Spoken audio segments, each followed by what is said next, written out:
Up next, it's time to put the slider together. And on set, I normally leave this as one of the last items to do because if I'm running out of time, a static shot would be okay. However, since I have plenty of time, I'll set it up.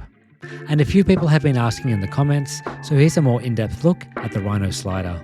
I mount the slider directly onto my tripod head using the same 501 P-long plate that I use on all my cameras.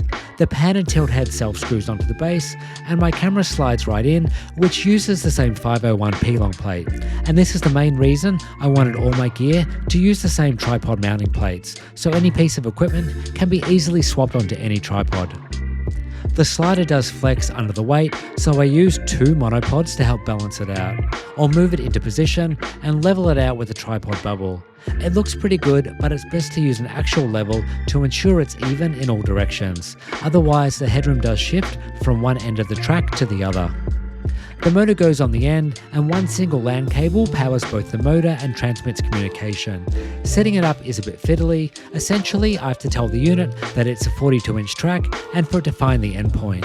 When that happens, I set my keyframe number 1 and then move the camera to the endpoint and do the same for position number 2, changing the pan and tilt position.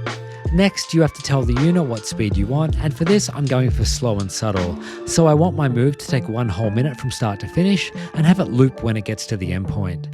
Next, I'll sit in and check the headroom, looking for any bumps in the shot. You'll notice I have the power cables and HDMI cables suspended from a light stand, and that's so they don't get caught or pulled on the camera as it moves. And sadly, before you get too excited, as of January 2025, Rhino have gone out of business, so I can only assume there's no more product support. I guess I'll be using this until it no longer works or something better comes along. Well, that's it for this breakout video. Head back to the main setup reel to continue on.